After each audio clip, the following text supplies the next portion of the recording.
triplex villas at Konnur, APR Projects. Telugu Bigg boss season 8 మొత్తానికి ఆదివారం జరిగిన గ్రాండ్ ఫినాలేతో ఎట్టకేలకు ముగిసింది.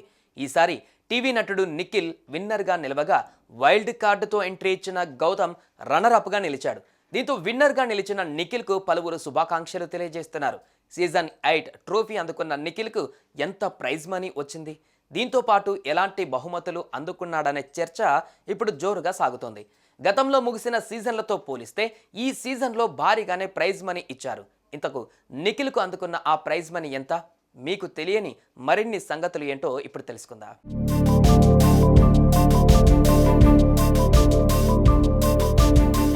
అందరూ ఎంతగానో ఇష్టపడే తెలుగు బిగ్ బాస్ సీజన్ 8 ఆదివారం గ్రాండ్ ఫినాలేతో ముగింపు పలికింది. ఈసారి కూడా ఈ రియాలిటీ షోను ప్రేక్షకులు ఎంతగానో ఆదరించారు. ఎంతో ఉత్కంఠభరితంగా సాగిన ఈ సీజన్లో కంటెస్టెంట్స్ తమ ఆట తీరుతో అందరినీ ఆకట్టుకున్నారు. విన్నర్గా నిలవాలని తాపత్రయపడ్డారు. బాగానే కష్టపడ్డారు కూడా. కానీ టాప్ 5కి చేరిన వారిలో మాత్రం గౌతమ్, నిఖిల్, ప్రేరణ, నబిల్, అవినాష్లు నిలిచారు. వీళ్ళలో విన్నర్ ఎవరు అనే ఉత్కంఠ నెలకొంది. ఇక ఫైనల్లో విన్నర్ రేసులో నిఖిల్, గౌతమ్లు నిలబడ్డారు. మొత్తానికి నిఖిల్ మాత్రం అందరినీ దాటుకుంటూ ఏకంగా ఫైనల్కు చేరుకొని బిగ్ బాస్ సీజన్ 8 ట్రోఫీని ఎగిరేసుకుపోయాడు.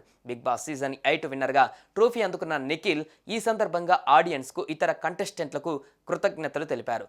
ఈ విజయాన్ని తన తల్లికి అంకితం చేస్తున్నట్టు వేదికపై నుంచి ప్రకటించారు.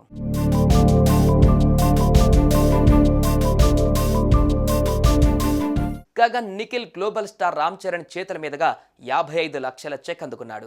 దీంతో పాటు ఇతగాడు మరో జాక్ పాట్ కొట్టేశాడు. విన్నర్గా నిలిచి మారుతి డిజైర్ కారును కూడా సొంతం చేసుకున్నాడు. అనంతరం రామ్ చరణ్ మాట్లాడుతూ బిగ్ బాస్ కంటెస్టెంట్ల మధ్య బాండింగ్ బాగుందని, అందరూ విన్నర్లేనని పేర్కొన్నారు. ఇక నిఖిల్ స్వస్థలం విషయానికి వస్తే ఆయనది కర్ణాటకలోని మైసూరు ప్రాంతం. నటుడిగా మంచి గుర్తింపు తెచ్చుకున్నప్పటికీ తెలుగు సీరియళ్ల ద్వారా నిఖిల్ మరింత ఫేమస్ అయి ఇప్పుడు తెలుగు బిగ్ బాస్ సీజన్ 8 విన్నర్గా నిలిచాడు.